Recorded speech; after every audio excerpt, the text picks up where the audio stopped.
Siang, Pak. Selamat siang. Selamat siang, Pak. Selamat siang. Saudara pakai monitor apa di dalam kelas? Pakai proyektor atau pakai layar besar?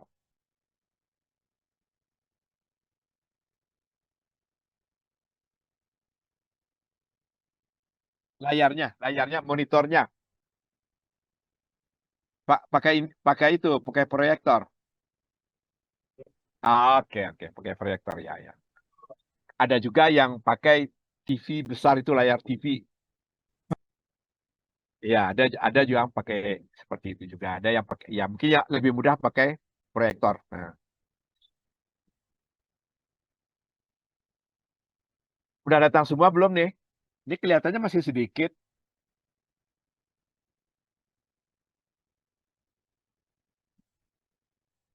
Baru 12 orang ya yang datang. 15. Yang udah di dalam kelas.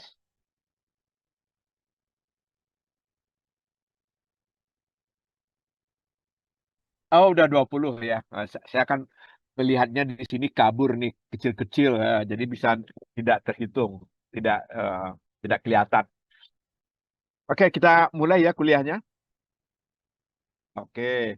Nah, kira-kira bahan kuliah kita seperti apa ininya sekarang? Kondisinya ya, untuk semua lah peserta. Apa kira-kira? Mungkin mau bertanya tentang nanti gunanya apa, begitu juga boleh.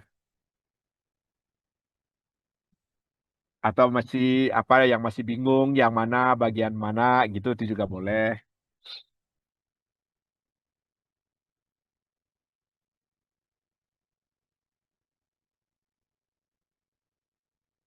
Bu Sani nggak ada ya sama Pak Samsul?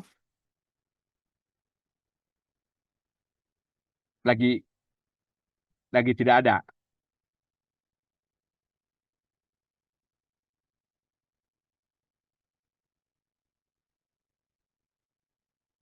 Oh gitu. Ha. Bisa juga lagi rapat kan bisa. Ha. Atau lagi apa? Lagi ada tamu. Oke, nggak ada nih pertanyaan, nggak ada yang mau disampaikan.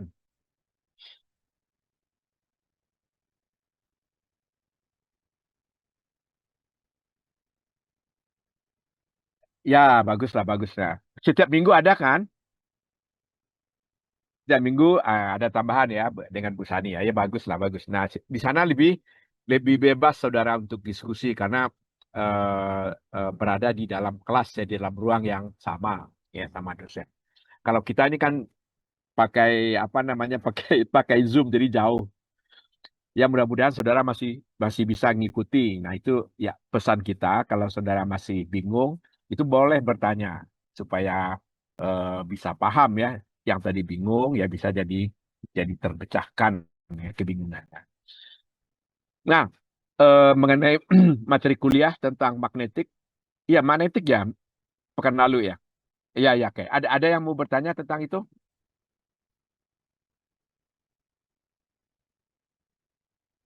Tidak ada.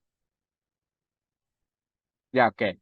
Sekarang kita bahas tentang geolistrik ya, tentang listrik, metode listrik yang digunakan di dalam geofisika.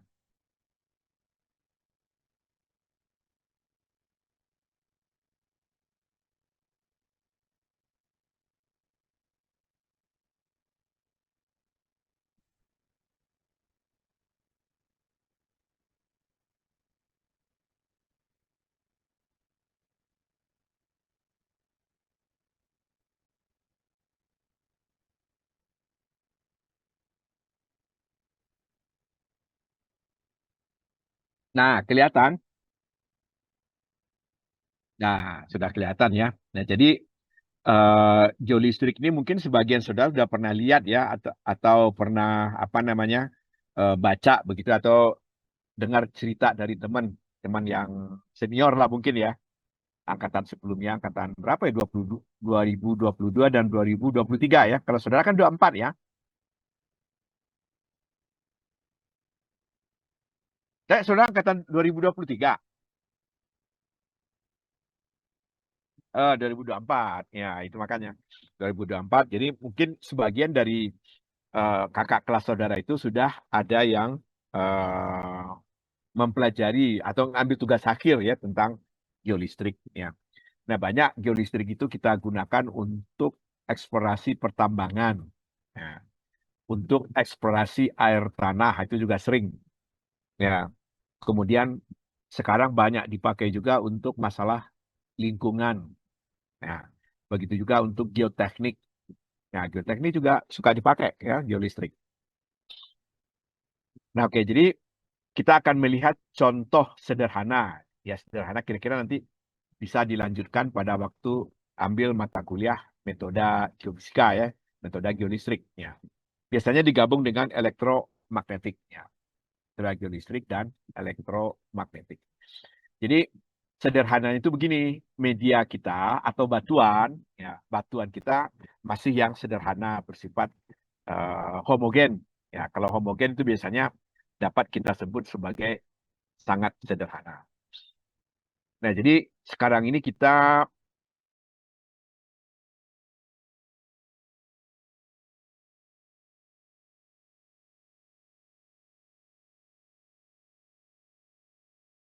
ya pada metode geolistrik. Jadi tadi sudah disebutkan metode geolistrik berarti kita kira-kira yang kita lihat itu adalah tahanan jenis ya, tahanan jenis dari batuan. Jadi setelah kita melakukan pengukuran, perhitungan tentang potensial medan listrik ya, dan sebagainya, ya, yang kita ingin dapatkan itu adalah tahanan jenis ya atau resistivity batuan. Ya. Jadi dengan adanya perbedaan resistivity batuan, kita bisa melihat perbedaan batuan ya, beda formasi, beda kandungan, dan struktur juga ya, struktur geologi nanti bisa dibangun dari distribusi tanah jenis batuan. Nah, jadi resistivity dapat kita sebut di dalam bahasa Indonesia sebagai tahanan jenis. Nah, tapi ada istilahnya itu resistance. Ya, resistant. Mungkin sama juga ini tahanan juga ya, tahanan.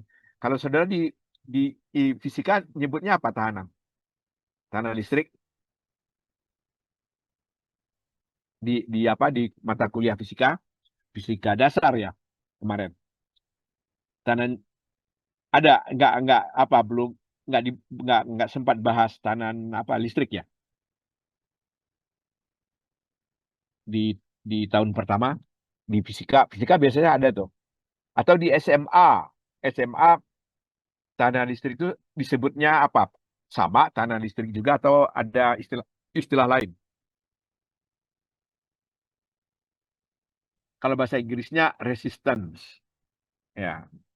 Jadi tahanan listrik ini itu dipengaruhi oleh panjang. Jadi kalau kita punya kabel gitu ya atau silinder nih yang sebelah kanan, ya. Jadi semakin panjang tahanannya makin besar.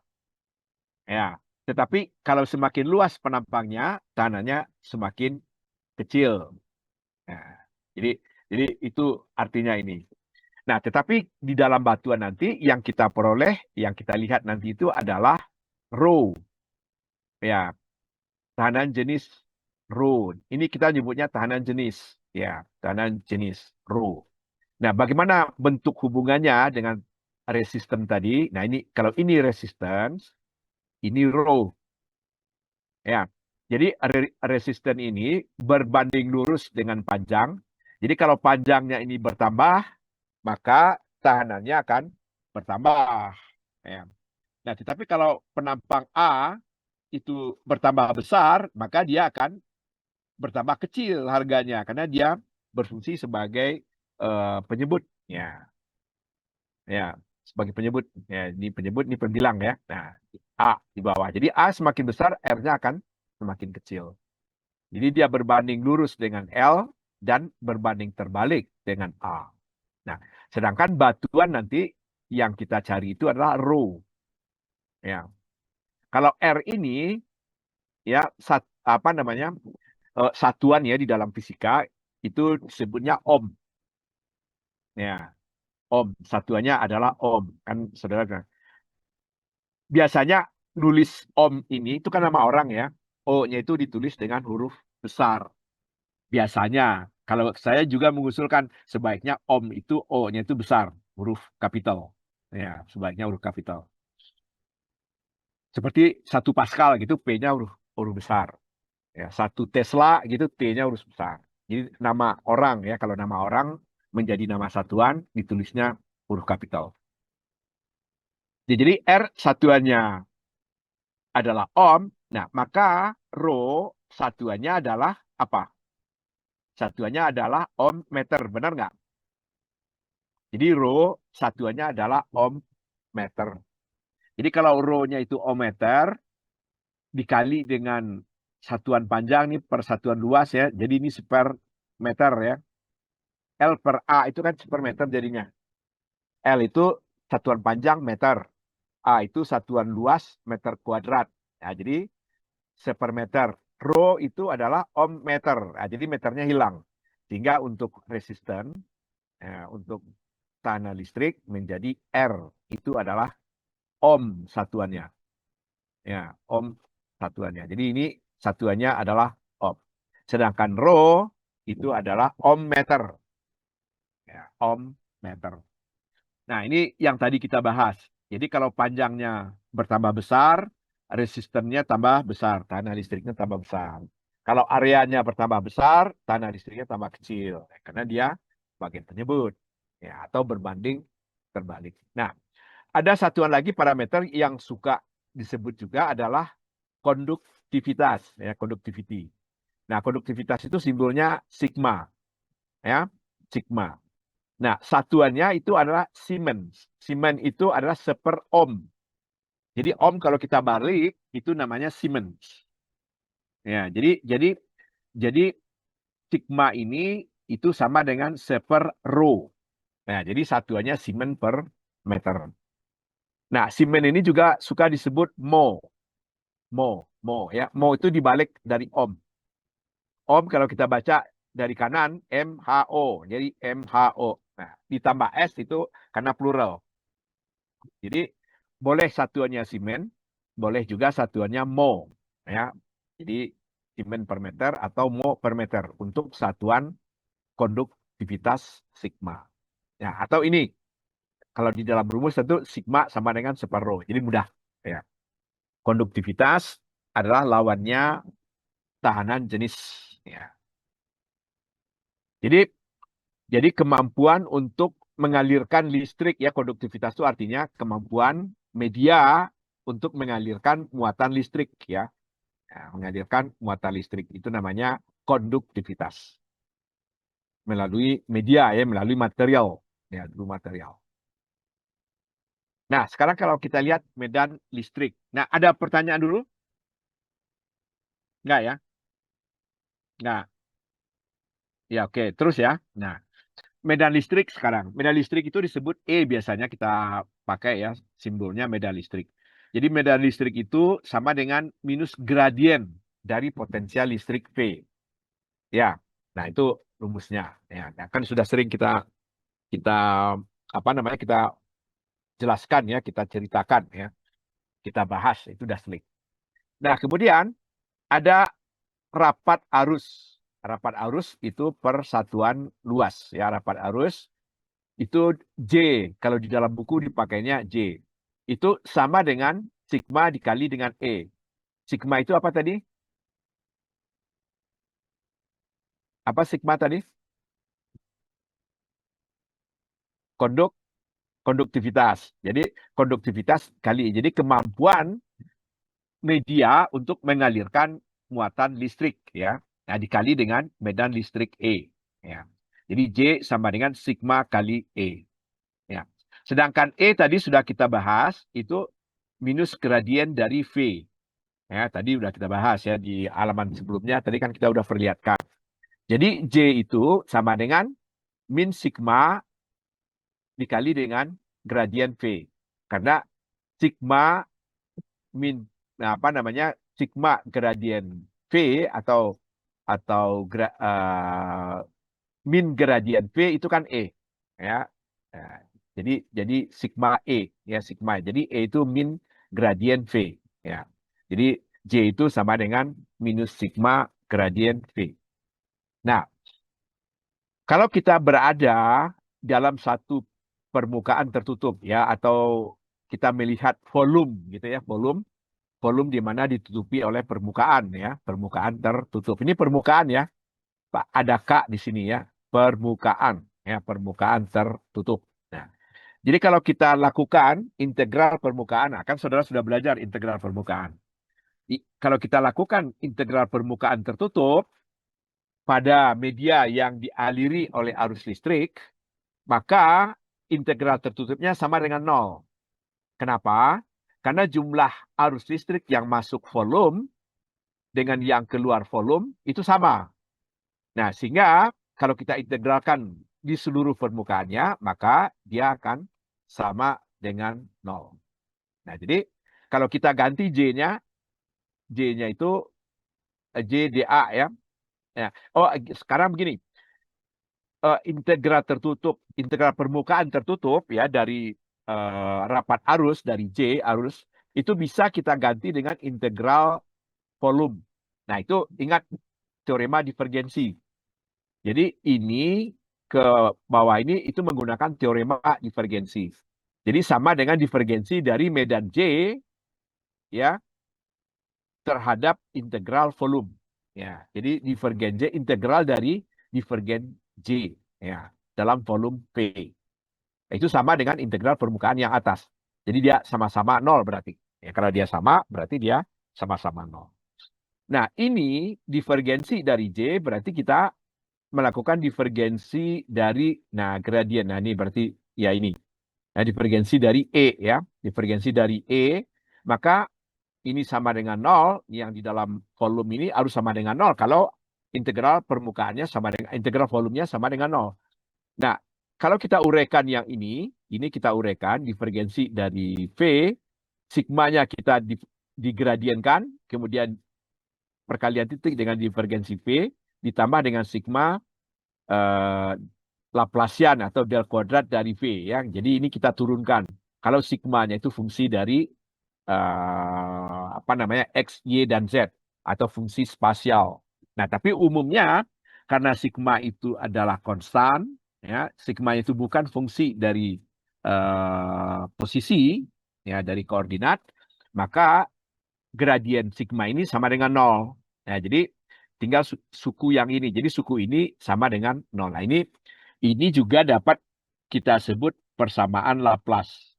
Ya, del kuadrat V sama dengan 0. Itu namanya persamaan Laplace. Nah, sekarang kalau kita lihat satuan sekarang. J itu rapat arus, itu ampere per meter kuadrat. Ya, jadi jumlah arus dalam satuan luas penampang. Ya. Kemudian sigma konduktivitas tadi udah dibahas. E medan listrik. V per meter. Volt per meter. Kalau E ini volt per meter. Kalau V sama dengan volt saja. Ya. Nah, itu satuan, ya, satuan yang digunakan di dalam arus listrik. Nah, jadi kalau kita mengalirkan arus listrik pada satu titik, ya, C1 di kedalaman tertentu, nah ini di bawah permukaan, ya. Ini permukaan, kemudian di dalam tanah, yaitu kita alirkan listrik. Ya, kita alirkan listrik sehingga dia menyebar ke mana-mana. Nah, kalau batuan kita ini homogen, ya, homogen, isotropik, boleh disebutnya homogen, ya. Homogen, kalau homogen, maka arus listriknya itu akan mengalir sesuai dengan arah panah, ya, garis titik-titik, garis putus-putus, ya, garis putus-putus. Jadi arus listriknya akan menjauhi titik C1, ya, dan sama ke semua arah, ya, sama ke semua arah. Dan bidang ekipotensialnya itu akan sama dengan kulit bola, ya, sama dengan permukaan bola. Ini permukaan bola nih sebetulnya. Itu bidang ekipotensialnya, ya, ekipotensial. Ekipotensial artinya titik-titik di mana potensialnya berharga sama. Ya, atau permukaan ya di harganya potensialnya sama. Nah, oke. Jadi kira-kira seperti ini gambarannya kalau kita mengalirkan arus listrik di dalam tanah ya pada kedalaman ini di titik C1. Ya. Nah, sedangkan elektroda yang lain itu kita letakkan sangat jauh. Nah, sehingga seakan-akan di area ini hanya satu titik elektroda. Ya, ya. Nah, kalau kalau ada yang bertanya begini, saudara, jawabannya apa? Bisa nggak kita mengalirkan arus listrik dengan satu elektroda ke dalam batuan, ke bawah permukaan bumi, ke tanah?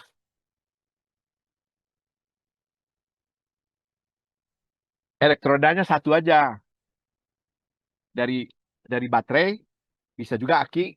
Nah, elektrodanya satu, terus tusukkan ke tanah. Bisa nggak listriknya mengalir? Kira-kira, kira-kira bisa nggak? Ini kan satu nih, tapi ditambah dengan satu lagi elektroda tapi jauh. Nah, kalau satu saja bisa nggak? Kalau ini berarti dua kan?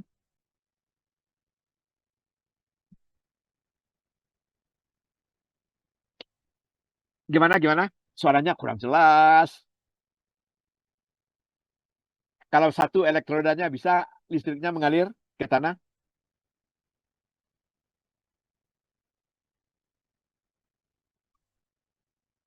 gimana, gimana? Kira-kira kalau bisa alasannya apa? Kalau tidak bisa alasannya apa? Kan itu apa namanya kita coba.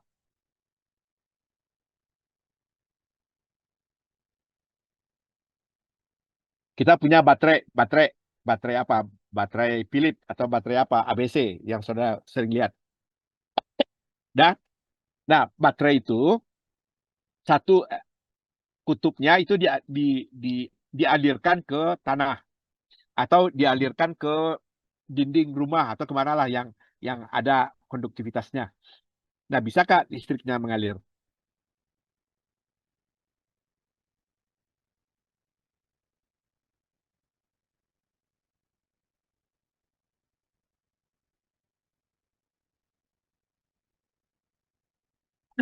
Ya, ya, betul, betul, betul, betul. Jadi tidak bisa ya. Jadi harus dua, harus dua. Nah, pertanyaannya kenapa harus dua? Atau kenapa satu tidak bisa? Jadi yang mau kita jelaskan sekarang tuh kenapanya. Nah, jawabannya udah betul. Nah, udah betul.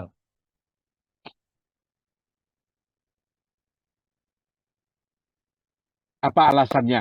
Kira-kira, kira-kira aja.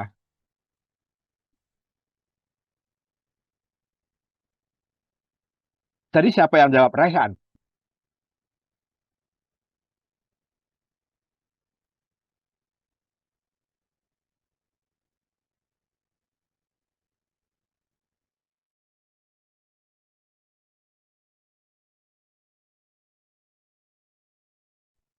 Oh, tenaga dikit kita.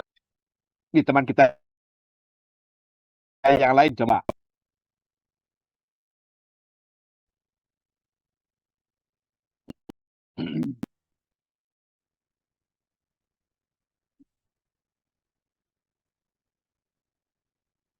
Ini, ini agak ada gangguan sedikit di tempat saya. Nah, yang lain ada punya ide?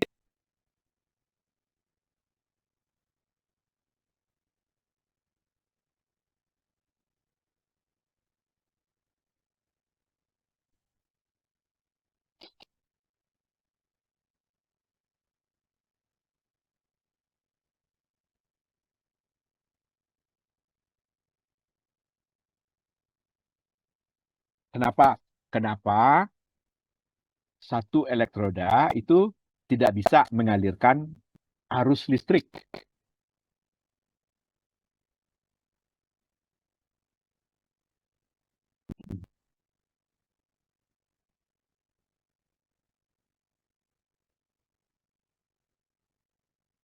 Nah, sekarang kalau ada bertanya ini, jawaban kita apa kira-kira?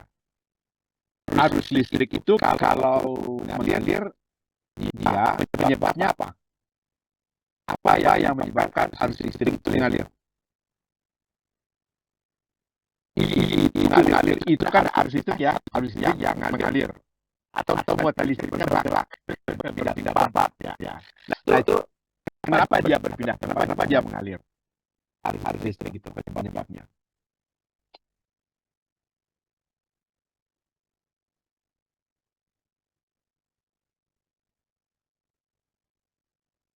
Coba dekat dikit ke mic, dekat ke mic.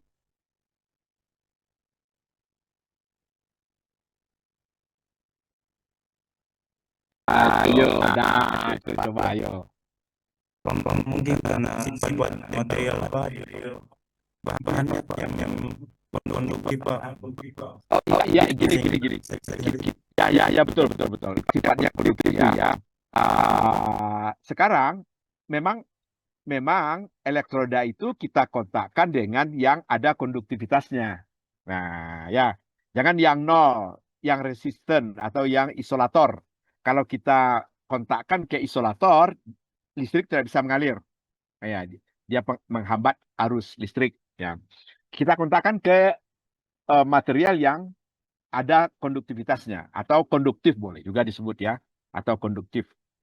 Atau tiang listrik yang besi itu, tiang listrik yang besi kita kita hubungkan satu elektroda dari baterai ke tiang listrik. Nah, misalnya begitu. Mengalirkah arus listriknya? Tiang listrik itu kan konduktif tuh.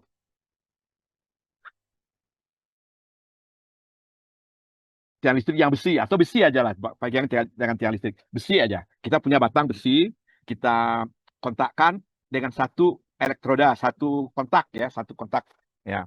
Elektroda atau ya elektroda lah ke logam tersebut. Mengalir kan nggak bisa listriknya mengalir. Atau bisa?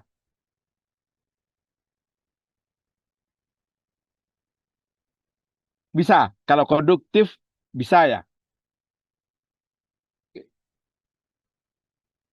Udah pernah coba belum? Udah pernah coba belum?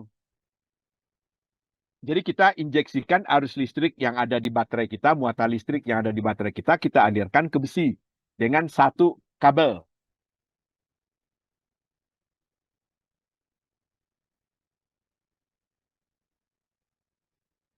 Besi kan konduktif ya.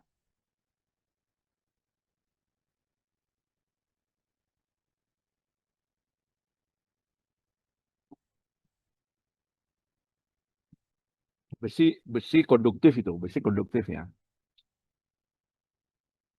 Karena ini saya ingin menyampaikan ini. Arus listrik itu mengalir itu karena apa? Nih, kalau rumusnya yang dilihat di sini nih boleh. Jawabannya bisa diambil di sini, bisa diambil di sini. Nah, ini. Nah, inilah ini aja lebih lengkap.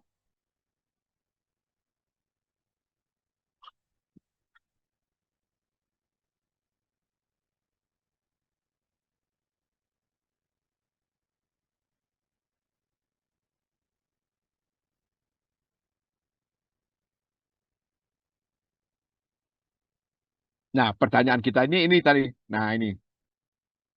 Ini kan seakan-akan elektrodanya hanya satu kan. Nah, padahal dua sebetulnya. Cuma kita letakkan jauh sehingga pengaruh medannya tidak terlalu kecil ya terhadap area ini, ya terhadap daerah ini. Jadi yang berpengaruh sekali terhadap potensial listrik di daerah ini atau arus listrik di daerah ini itu hanya satu elektroda karena yang satu lagi sangat jauh. Nah, sehingga dapat kita lihat ini sebagai mendekati bola potensialnya ya, potensialnya bola.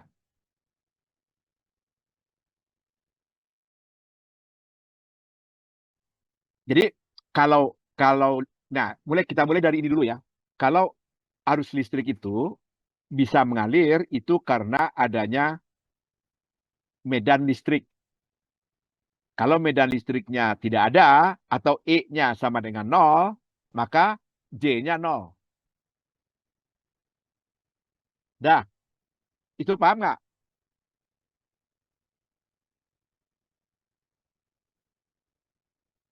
Iya, Pak. Ya, Ah, Pak. itu paham, oke. Nah, medan listrik itu ada. Nah, ini berikutnya lagi. Medan listrik itu ada kalau ada perbedaan potensial. Yang kita sebut di sini gradien potensialnya ada. Kalau gradien potensialnya 0, E-nya 0.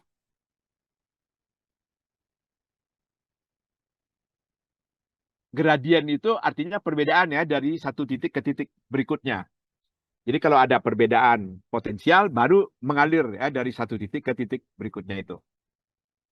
Nah, nah, kalau kita berikan hanya satu elektroda ya atau satu kabel tadi ke besi dari baterai, kita belum dapatkan perbedaan potensialnya sehingga E-nya itu tidak muncul. Benar nggak?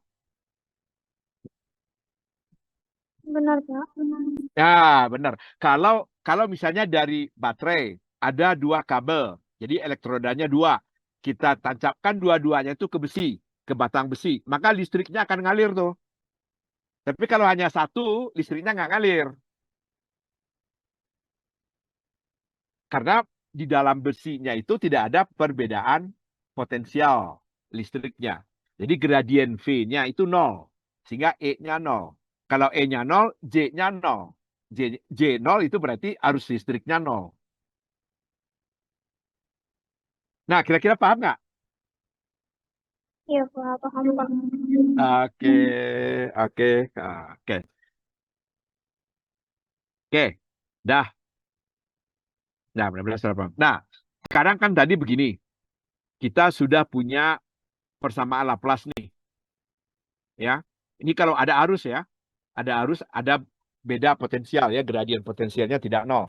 Nah, ini berlaku persamaan Laplace. Del kuadrat V sama dengan 0. Ya. Karena ini arus sama dengan 0, maka del kuadrat V sama dengan 0. Jadi ini persamaan Laplace ya. Kalau dia tidak sama dengan 0, itu namanya persamaan Poisson. Ya kan? Nah, jadi persamaan Laplace tadi itu dapat kita tuliskan dengan menggunakan rumus. Nah, ini diingat kembali saja, ini sudah pernah kita bahas. Nah, tapi yang mau kita ambil itu adalah persamaan Laplace ini atau Laplacian. Ya, Laplacian atau kalau dia menjadi persamaan Laplace berarti del kuadrat T atau del kuadrat V-nya sama dengan 0. Nah, kalau dia sama dengan 0, ya kalau dia sama dengan 0 berarti, nah ini dia. Kalau del kuadratnya ini sama dengan 0, ya sama dengan 0, ya kan? Dan kita tahu bahwa medan potensial tadi kan fungsi dari R saja kan? Tidak merupakan fungsi dari theta dan pi. Jadi turunan ini ya suku kedua dan suku ketiganya itu 0. Karena dia bukan fungsi dari theta dan pi. Kan hanya fungsi dari R tadi. Semuanya itu menjauhi pusat ya, menembus permukaan bola. Jadi ini 0. Nah, sehingga ini saja yang tersisa. Nah, ini yang tersisa ini dapat kita tuliskan sama dengan 0. Jadi satu suku ini sama dengan 0. Kalau do R kuadrat do V do R sama dengan 0, maka yang saya tunjuk ini, R kuadrat do V do R, itu harus apa? Konstanta, agar dia 0. Kalau kita turunkan terhadap R. Ya, jadi ini konstanta. R kuadrat do V do R konstanta. Jadi dapat kita tuliskan menjadi ini. R kuadrat do V do R sama dengan A. Maka kalau ini kita dapatkan, maka nah kita peroleh persamaan ini. Ya, gampang menyelesaikannya. Jadi dapat persamaan ini. Ini nanti kalau kita integralkan lagi, V-nya jadi apa? Jadinya ini. V sama dengan min A per R ditambah dengan B. Nah, satu lagi persyaratannya, B ini harus 0. Ya, B ini harus 0. Kenapa? Karena pada R tak hingga, harga V harus 0. Maka B harus 0. Jadi V sama dengan min A per R. Nah, kan udah dapat V-nya itu fungsi dari R. Ya. fungsi dari R. Nah, kemudian kalau dia itu setengah bola, ya kalau dia itu apa namanya setengah bola, ke satu bola, permukaan bola itu luasnya berapa? Luasnya itu adalah 4pi R kuadrat. Ini luas permukaan bola, 4pi R kuadrat. Ya kan? Dikali J pada kulit bola, yang menembus kulit bola, ya permukaan bola. Nah, maka ini tuh sama dengan I. I yang kita injeksikan di C1. Ya, sama dengan I yang kita injeksikan di C1. Nah, ya di sini. Ya, di sini kita injeksi. Jadi kita injeksikan I di sini, maka seluruh arus yang keluar di permukaan bola ini itu harganya I. Ya, harganya I. Nah, jadi harganya itu I sama dengan 4pi R kuadrat kali J di permukaan bola. Ya, jadi I itu sebetulnya sama dengan 4pi R kuadrat J. Ya kan? Nah, sekarang J ini kan sama dengan turunan V terhadap atau gradien dari V ke R. Ya, jadi dapat kita nyatakan dV dR. Sigma dV dR itu kita sebut sebagai J. Dikali dengan minus. Itu adalah J. Ya. Nah, dikali dengan 4pi R. Ya kan? Nah, ini kalau kita selesaikan, dV dR ini kita ganti dengan min A per R.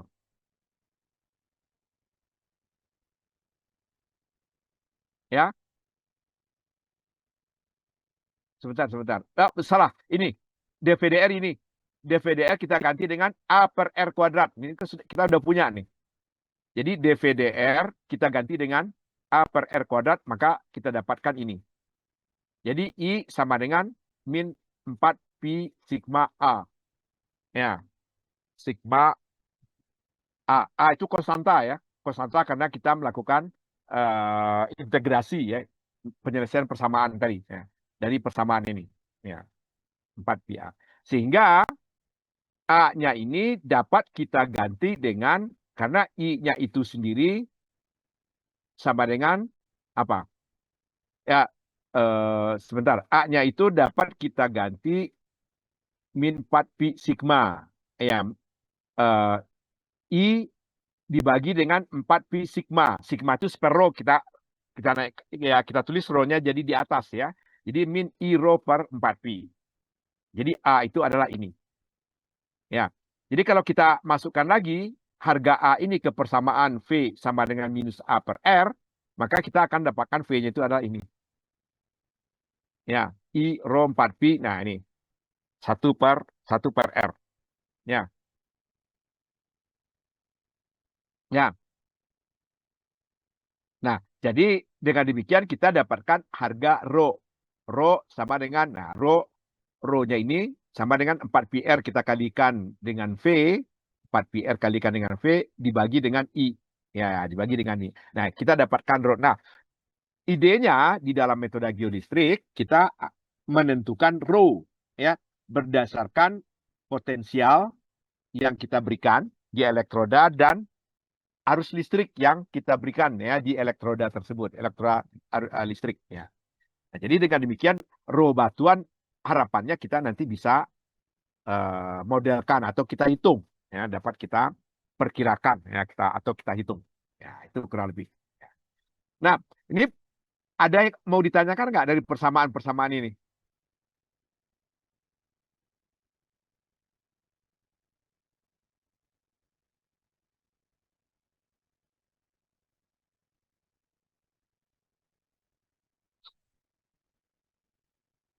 Nah, bisa diikuti ya.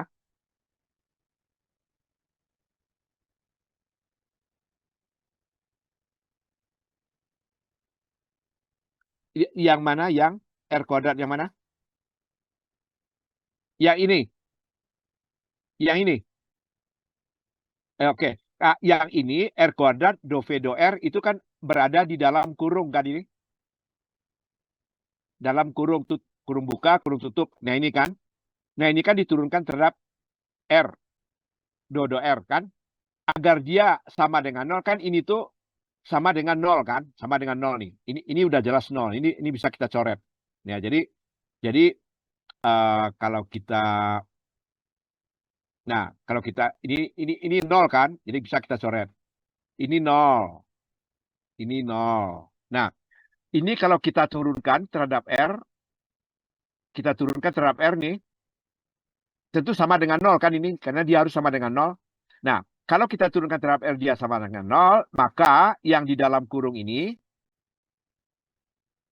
harganya berapa? Atau berapa harga variabelnya agar dia sama dengan 0. Nah, kan harus konstanta. Konstanta kalau kita turunkan terhadap suatu variabel, itu selalu 0. Apapun variabelnya kita turunkan gitu ya, terhadap variabel apapun ya kita turunkan.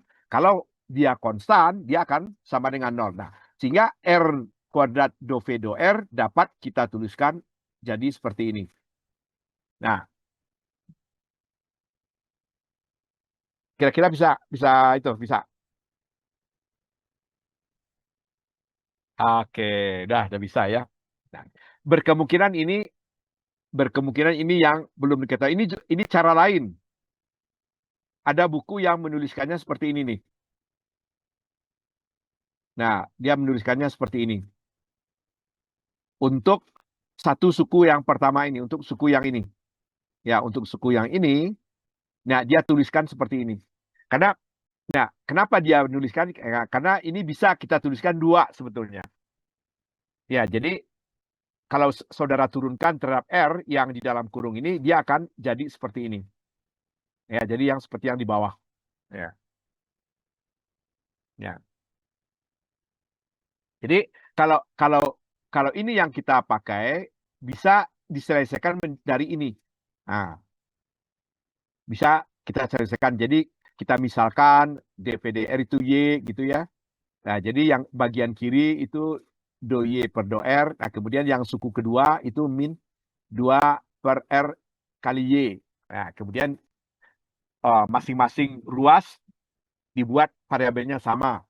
Ruas kiri jadi Y, ruas kanan jadi R saja, begitu ya. Jadi ini ln Y sama dengan min 2 ln R. Nah, kita akan dapatkan ini. Solusinya kita dapatkan ini juga, sama. Jadi itu adalah cara lain. Ini solusinya sama. Hasilnya akan sama. Jadi sama, ya. Ini cara lain ya. Ya. Jadi hasilnya akan sama. Kalau kelihatannya lebih mudah yang atas tadi. Dah, masih ada yang mau bertanya? Ada ada yang mau bertanya? Enggak, cukup. Yang bagian bawah juga kalau ada yang bingung tuh, lihat tuh persamaannya.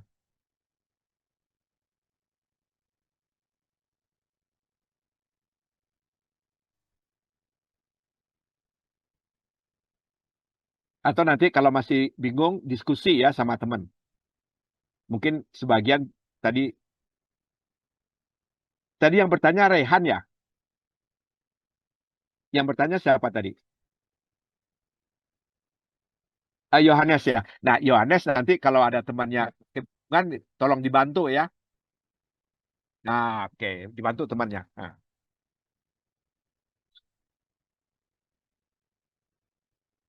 Nah, itu jadi kita dapatkan row ya. Nah, ini kan kita dapat row kan itu. Ya, dapat row. Ini yang tadi udah lewat. Nah, ini kalau elektroda C1 di permukaan bumi yang sekarang. Ya, elektroda C1 di permukaan bumi. Yang C2-nya jauh. Nah, sehingga dia setengah bola di dalam batuan. Setengah permukaan bola. Ya, setengah permukaan bola. Nah, luas setengah permukaan bola itu berarti setengah dari 4 pi R kuadrat kan. Jadi setengah 4 pi R kuadrat jadi 2 pi R kuadrat. Ya, jadi ini sama dengan tadi sebetulnya. Cuma permukaan bolanya setengah. Ya, permukaan bolanya setengah. Nah, jadi akibatnya A-nya itu sama dengan min I rho per 2 pi. Ya, I rho per I rho per 2 pi. Kalau yang tadi kan 4 pi. Karena 4πr kuadrat. Nah, ini jadi 2π dia. Ya, akibat dari setengah bola. Nah, ini akan dapatkan sama dengan yang tadi juga. V-nya I rho per 2π seper R. Kalau tadi 4π di sini. Ya, nah, jadi ini yang kita sebut sebagai potensial listrik ya di permukaan bumi. Ya, potensial listrik di permukaan bumi. Dan rho-nya menjadi ini. Kalau yang tadi yang di dalam tanah tadi C1-nya ini 4π ya, 4π R P per I ya. Jadi ini 4π menjadi 2I ya, karena dia setengah bola ya. Ini setengah bola. Permukaannya setengah bola. Nah, kalau kita melakukan pengukuran, yang kita ukur tuh ada dua. Pertama itu adalah elektroda arus nih. Jadi arusnya kita injeksikan di C1 ya. Kemudian ini pasangan elektroda, kalau ini positif, ini negatif ya. Nah, ini negatif. Jadi arus listrik nanti masuk di sini, ini keluar di sini ya. Nah, jadi ada dua elektroda, baru nanti listrik akan mengalir ya di dalam batuan. Nah, yang kedua yang kita ukur adalah potensial listrik. Potensial listrik harus diukur dengan dua elektroda juga. Karena kita butuh beda harga potensial. Ya, beda harga potensial. Nah, jadi kita ukur seperti ini. Jadi ini elektroda potensial. Jadi V-nya kita ketahui dan I-nya kita ketahui berapa I yang kita injeksikan dan kembali lagi ke dalam baterai kita ya, power kita. Nah, ini kita sebut I. Ya, I dan V kita ukur ya. Nah, I dan V kita ukur. Nah, jadi I dan V tadi bagaimana arusnya itu mengalir di dalam tanah? Nah, kurang lebih seperti ini. Jadi dia masuk di sini mengalir terus ke elektroda ini, kembali ke baterai, kembali ke power.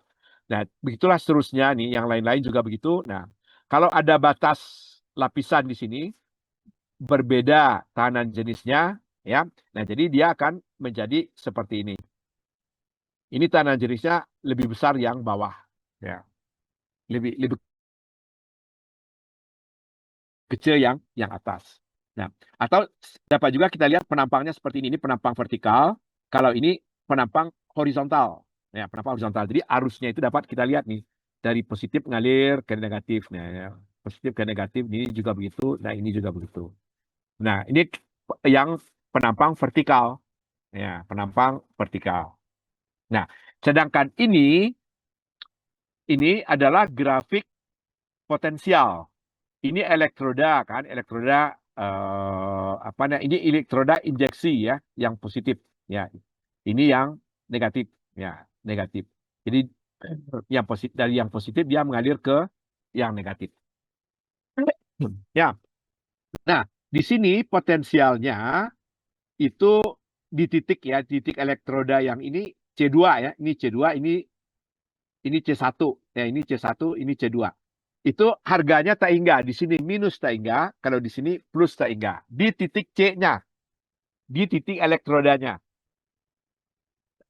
di sumber arus, ya, di sumber arus. Itu potensialnya tak hingga. Karena R-nya 0. Mudah kali ya gitu, R-nya 0. Ya, R-nya 0, R0 jadi tak hingga. Kalau matematik itu tak hingga. Nah, jadi kurang lebih seperti itu. Nah, jadi untuk seluruh bagian dalam batuan ini berlaku persamaan Laplace. Persamaan Laplace tadi yang kita coba menghitung tadi ya, pakai koordinat bola ya, Laplacian tadi. Ya, jadi persamaan Laplace itu berlaku di semua volume batuan ya, kecuali di elektroda arus ya. Di titik elektroda arus. Itu tidak itu tidak berlaku persamaan Laplace. Di sana berlaku persamaan Poisson. Ya. Ya. Nah, jadi dapat kita lihat di P1, ini kan kita punya P1 kan. Coba kita lihat lagi dari kita punya P1. Nah ini P1. P1 sebentar. Oh, bukan. P1 yang ini. P1 yang ini, P2 yang ini. Ini C1, ini C2. Kira-kira paham ya mana gambarnya yang. Nah, ini nih. Ini power, ini C1, ini C2, ini P1, ini P2. Nah, kira-kira ini ya bisa bisa dipahami? Nah, jarak ya, kan kita amati potensial di P1 ya. Nah, di P1 ini jaraknya terhadap C1 itu R1. Nah, ini R1. Jarak P1 ke C2 adalah R2. Nah, ini R2 jaraknya. Nah, kemudian di P2 jaraknya ke C1 adalah R3. Ya, R3. Kemudian dari sini, dari P2 ke C2 itu adalah R4. Nah, ya kan? Nah, jadi dapat kita tuliskan nanti di P1 saja, ya. Di P1 saja itu akibat dari C1 ya.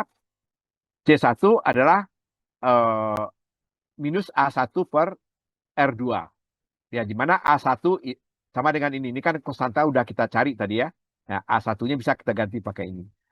Nah, di P1 akibat C2, C2 itu kan yang negatif ya, elektroda negatif. Ya, elektroda negatif. Ya. Jadi jarak P1 ke C2 itu kan R2. Nah, ini dia.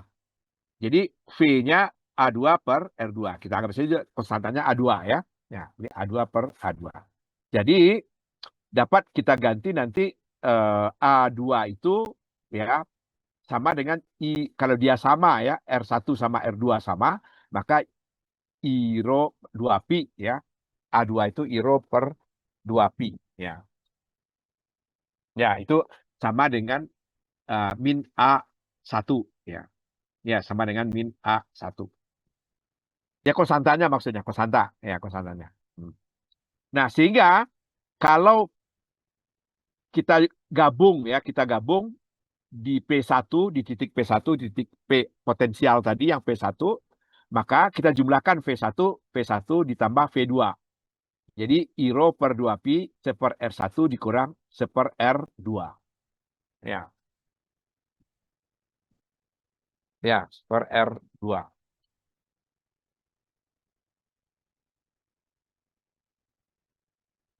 Ya.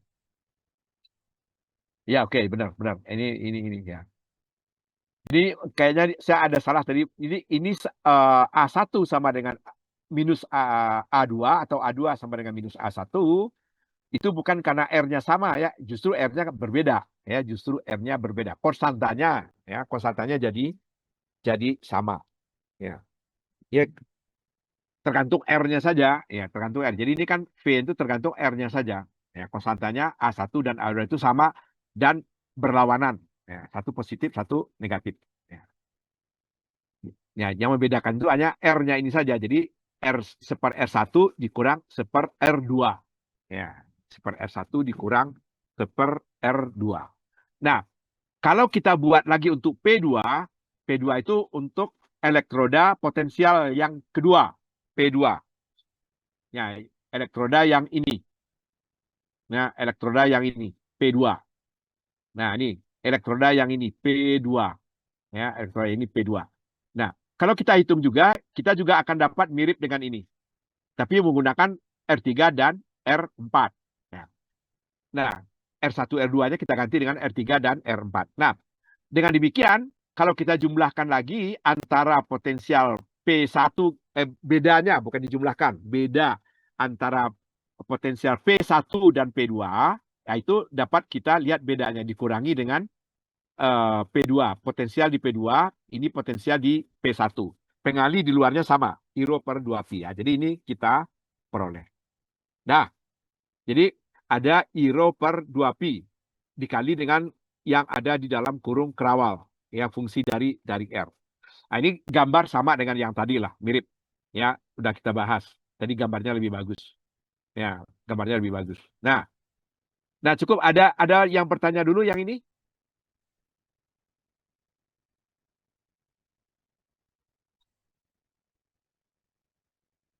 Ya.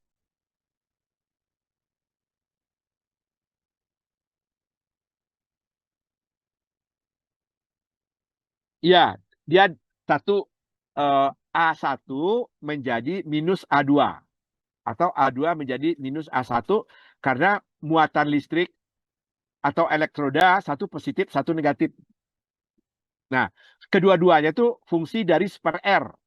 Jadi yang membedakannya itu hanya spare R. Itu kan dari rumus kita yang ini tadi. Nah, rumus yang ini. Jadi A-nya itu akan selalu sama dengan ini. Ya, ya. I rho per 2pi.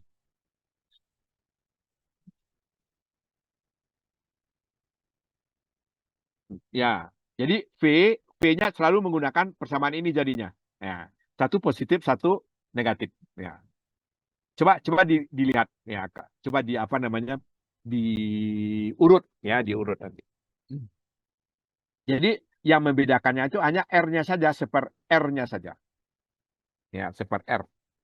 Dan muatan positif dan muatan negatif. Ini udah. Nah, sekarang sifat batuan ya, sifat batuan. Nah, batuan itu sangat tergantung kepada kandungan air. Nah, makanya kandungan air itu ada yang menyebutnya itu tergantung dengan hukum Archie. Ini hukum Archie nanti akan saudara pelajari. Ya, hukum Archie. Jadi, tahanan jenis dari batuan itu tergantung dengan porositas batuan ya dikali dengan densitas tahanan jenis ya dari air yang mengisi pori-pori ya, yang mengisi pori-pori. Nah, dikali dengan saturasi air di dalam pori-pori. Jadi SW ya.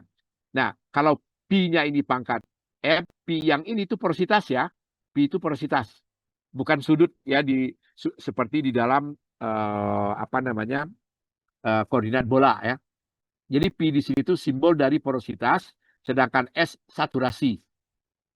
Ya, saturasi itu jumlah air yang ada di dalam pori-pori. Ya, jadi ini dalam persentase. Nah, dalam persentase. Nah, pangkat min N ini pangkat M. Nah, N-nya itu, nah harga itu kurang lebih seperti ini. SW besar dari 0,3 dan sebagainya itu seperti ini. Ya, M ini itu istilahnya itu konstanta cementation. Ya, sementasinya. Jadi ini untuk batuan yang lebih tua, ya ini untuk batuan yang lebih muda. Ya, ini yang lebih tua, ya ini yang lebih tua, Paleozoikum, ya Paleozoikum yang lebih tua. Ya, di Archilo. Jadi dapat kita lihat hubungan antara ani konstanta ya, harganya itu antara ini. Ya. Jadi yang perlu buat kita di sini adalah arus listrik itu berbanding porositas nih. Ada porositas dan kandungan air di dalam porositas. Nah itu. Jadi air mempengaruhi mempengaruhi tahanan jenis batuan. Ya. Ya. Jadi kalau batuannya kering, tahanan jenisnya gimana?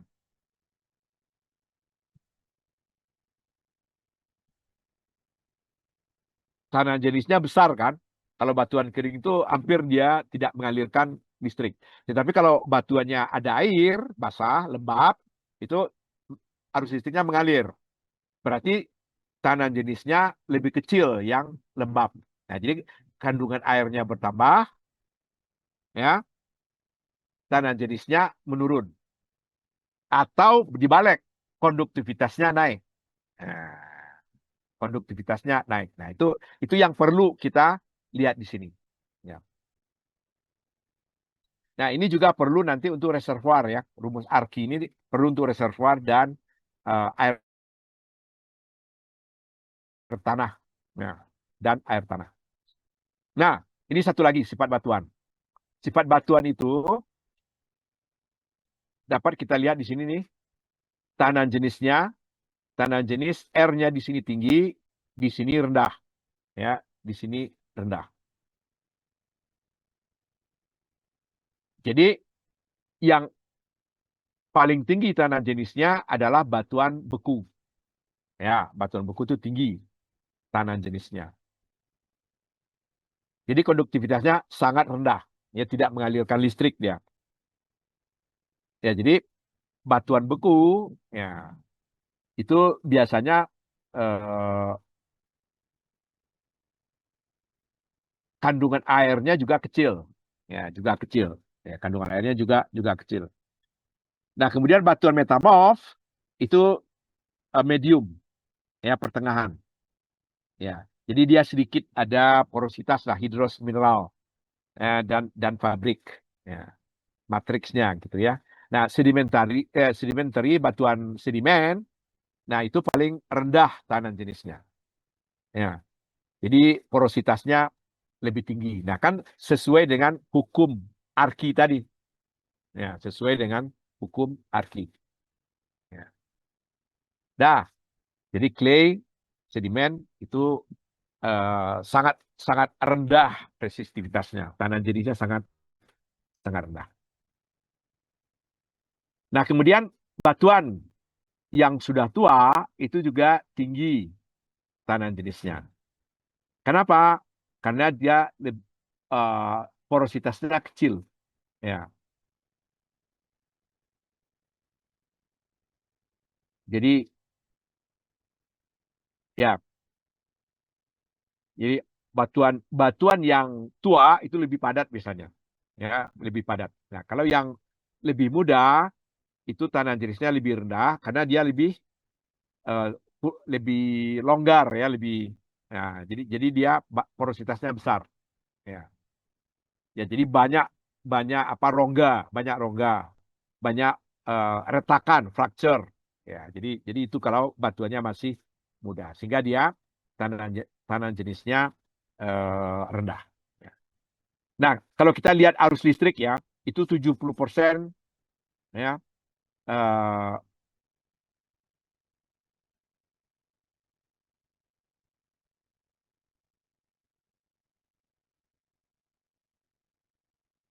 Jadi 2/3, 2/3, 70%, boleh lah. 70% arus itu berada pada kedalaman jarak C1 dengan C2. Ya, jadi kedalaman ini kini, jadi sampai di sini lakukan jarak ini dengan jarak kedalaman sama. Nah, kita sampai di sini. Nah, di lapisan yang atasnya ini itu 70% arus mengalir. Kalau itu homogen ya. Ya. Nah, ada juga yang mengatakan kalau untuk apa eksplorasi nanti ya, untuk melakukan pengukuran di lapangan, maka eh, eh, jarak elektroda arus nih ya, elektroda arus itu 2 kali kedalaman target. Ya, target kita sampai sejauh mana? Apakah kita strukturnya sampai kedalaman 50 meter gitu misalnya, maka jarak elektroda arus itu 2 kalinya. Ya, 2 kali dari kedalaman tersebut. Nah, itu kurang lebih apa namanya untuk memudahkan kita di lapangan. Ini adalah arus vertikal, ya, penampang vertikal ini kalau penampang horizontal atau plan. Ya, ini tadi udah kita kita ini. Jadi begitu juga kalau dia semakin jauh nih, semakin dalam, ya, jadi arusnya juga semakin terdistribusi atau jarang ya, longgar. Ya, begitu juga ini pada lapisan apa namanya penampang horizontal kelihatan. Semakin jauh dari sini dia akan semakin renggang ya, aliran listriknya. Jadi rapat arusnya makin kecil, ya, makin kecil. Nah, untuk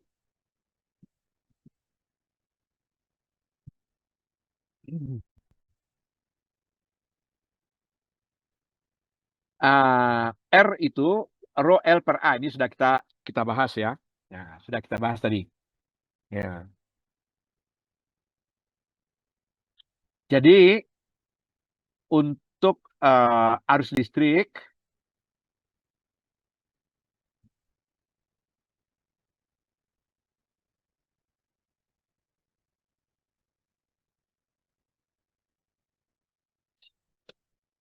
nah dapat kita lihat bahwa dia itu berbanding terbalik dengan luas penampang, ya, dan berbanding lurus dengan panjang aliran, lintasan aliran. Ya, itu akan menentukan. Ya, jadi dia mengikuti pas itu apa namanya lintasan, ya. Pas itu lintasan yang mengikuti lintasan dan area. Ya. Yang kalau kita lihat di sini yang resistennya paling kecil. Ya, jadi gini, kalau misalnya arus kan banyak mengalir di sini kan, kelihatan nggak kursor saya? Kelihatan. Nah, arus kenapa dia lebih banyak mengalir di sini? Karena inilah yang paling kecil resistennya, karena jaraknya paling pendek. Ya, makanya dia banyak mengalir di sini. Dan yang ini, nah ini kan semakin sedikit arus yang mengalir di sini. Nah, karena dia semakin semakin resisten, ya, semakin tanah jenisnya semakin besar. Jadi listrik itu akan melewati lintasan yang paling pendek, ya, atau yang paling kurang, yang paling kecil, ya, tanah jenisnya. Jadi kalau seperti sama dengan air mengalir juga begitu kan. Kalau ada batuan yang menghalangi, dia akan menghindari batuan, dia akan mengalir ke selak batuan yang tidak menghalangi aliran. Nah, kurang lebih arus listrik juga gitu, ya, arus listrik juga begitu. Nah, di sini nampak di dalam bentuk lintasan, ya, lintasan di batuan homogen. Itu bisa kita pakai, ya. Kenapa dia lebih sedikit, ya, untuk yang jauh, ya, atau lintasannya lebih panjang, ya. Nah, ini sama dengan yang tadi, kita punya potensial rho kali I per 2πr untuk setengah bola, ya, untuk setengah bola. Nah, ini kalau kita lihat, ya, sifatnya untuk R tak hingga P sama dengan 0. Dan juga dilihat untuk melewati batas, kalau misalnya ada batas lapisan gitu, ya. Nah, maka arusnya itu harus continue. Potensialnya harus continue, ya, pada batas media. Nah, tangensial E itu juga continuous. Ini nanti akan akan dipelajari betul, diuraikan betul nanti di metode geolistrik. Ya. Jadi ini arah normal dari I itu continue, ya, pada batas lapisan gitu, ya. Ini nanti akan dipelajari. Ya. Nah, ini di permukaan itu tidak ada arus, ya. No vertical current di permukaan. Kan nggak mungkin arus listrik naik ke udara kan, karena udara itu tanah jenis udara kan tak hingga. Ya, tanah jenis udara tak hingga, boleh kita sebut sebagai isolator lah.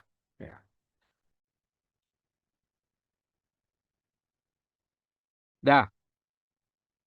Nah ini yang tadi sudah kita bahas juga, bahwa ini beda potensial antara kulit bagian dalam, permukaan kulit bagian dalam dan kulit bagian luar yang ketebalannya DR. Itu ada DV, DV-nya itu dikali dengan R cell. R cell itu DR nih maksudnya. Jadi dikali dengan, jadi ini tuh menjadi I rho DR per A.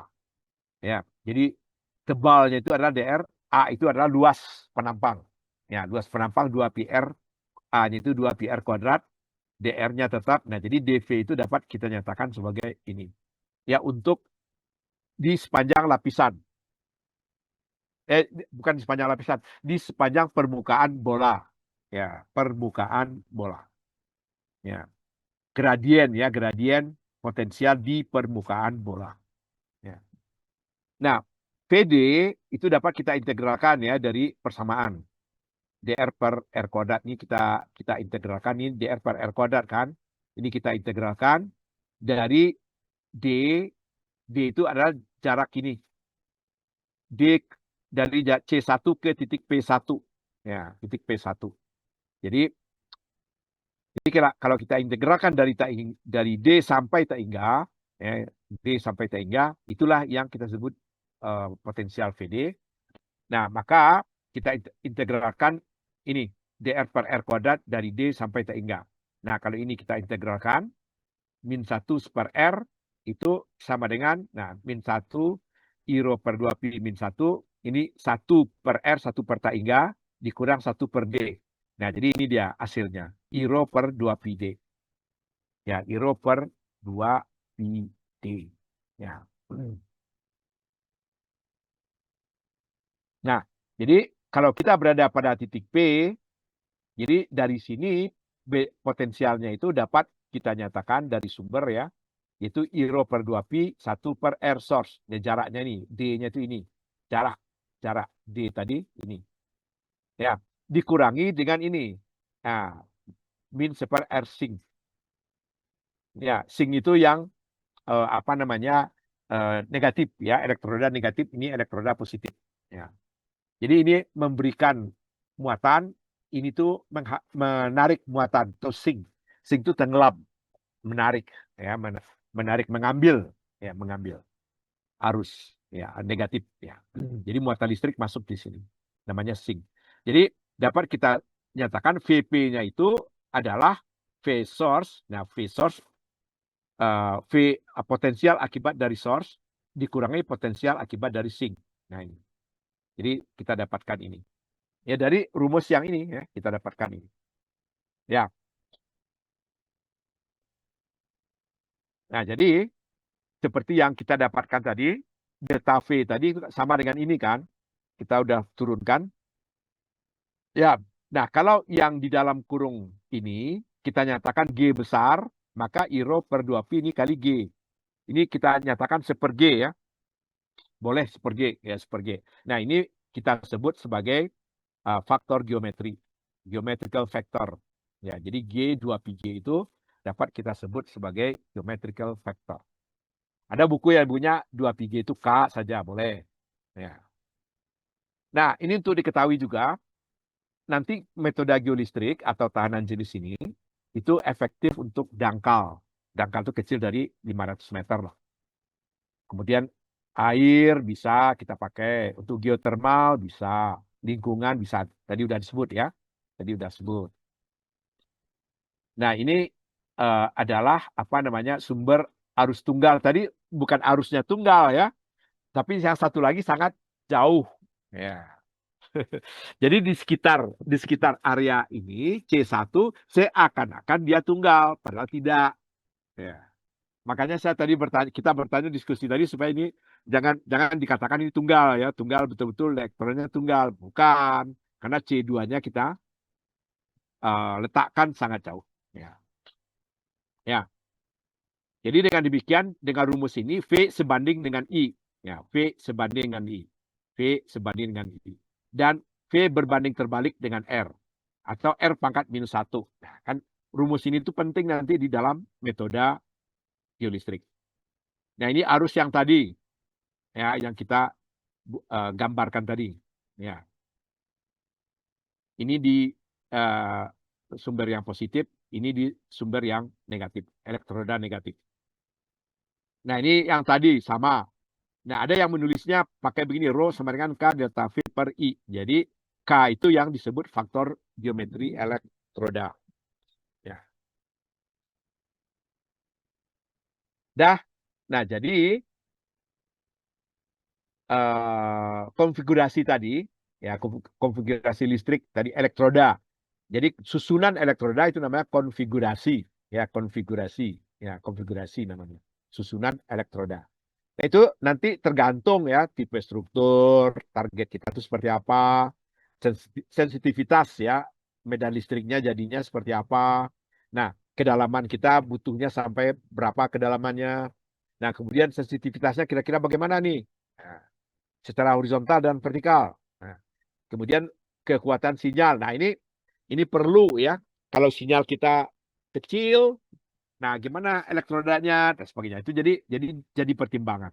Makanya kita berharap saudara sebaiknya paham betul ya bagaimana metode geolistrik itu dapat digunakan dengan optimal. Ya, paham betul teorinya.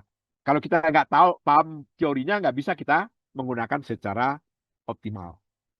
Nah, ini adalah konfigurasi yang sering digunakan di dalam geolistrik. Ini namanya pol-pol. Ini bukan satu pol ya, tapi satu lagi sangat jauh. Ini juga begitu, satu lagi sangat jauh. Ya. Ini pol-pol, ini dipol-dipol. Jadi I-nya di sini, Elektroda arus, elektropotensialnya di sini. Kalau Wener, nah ini potensialnya di tengah nih. Arusnya di pinggir ya. Selam bersih juga gitu. Ininya arus di pinggir, elektroda potensial di dalam, di tengah. Nah, ini faktor geometrinya nih. Ya, dapat terlihat nih faktor-faktor geometri rho A ya. Jadi rho A-nya sama dengan apa begitu aja dapat terlihat. Nah, jadi kita berharap saudara kenal dengan medan listrik ya dalam metode geofisika. Nah, kemudian persamaan Laplace tadi pemahamannya seperti apa sehingga dengan persamaan Laplace itu kita bisa melihat arus listrik di dalam batuan itu jadinya seperti apa. Nah, media, sifat-sifat batuan. Nah, kita lihat dulu yang gampang, yang mudah, homogen, isotropis. Nah, itu yang simple. Nah, kemudian kita coba berharap juga mengerti gambaran tentang medan V dan E dan rapat arus J. Nah, bagaimana hubungannya akan kita tadi sudah bahas. Nah, kemudian kita juga bahas apa listrik batuan. Batuan juga udah kita bahas ya. Udah kita bahas. Kemudian target-target satu lagi itu bisa dimasukin ke sini, nomor 6. Ya, targetnya seperti apa, kedalaman gitu misalnya kan. Ya, elektrodanya seperti apa begitu. Nah, itu dapat kita oke.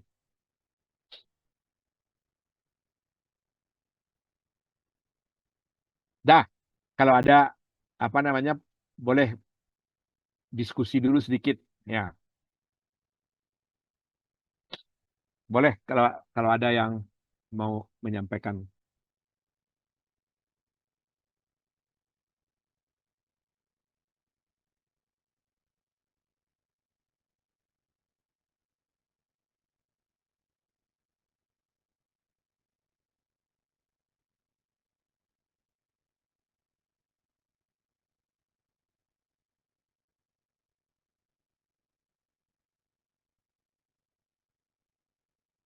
Gimana?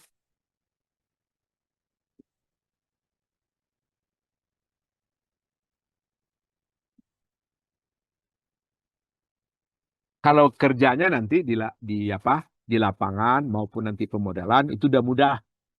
Nah, yang perlu buat kita sekarang paham. Kalau saudara udah paham bagus, nah itu kita nggak khawatir. Saudara yakin kita bisa ngerjakan dengan benar, ya dengan bagus, dengan optimal. Usahakan paham ya, usahakan paham.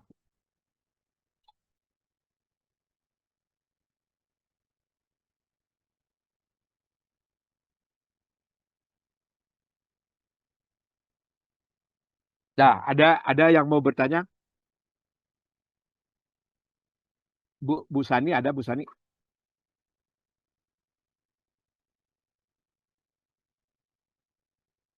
Bu apa belum ada apa? Oh iya iya iya iya iya, belum ada lagi pertanyaannya. Iya iya iya iya. Nggak apa-apa, nggak apa-apa. Nanti diskusi aja, Bu. Oh, diskusi. Ya, jangan begini, mahasiswa jangan malu ya bertanya. Ya, jangan malu, jangan takut ya, jangan takut bertanya. Salah dengan apa-apa. Oh, namanya juga kita belajar kok, nggak apa-apa. Yang penting usahakan sepaham mungkin yang bisa kita lakukan. Ya. Nah, gimana Bu? Cukup sampai di sini dulu atau ada yang mau disampaikan Bu? Pak Samsul,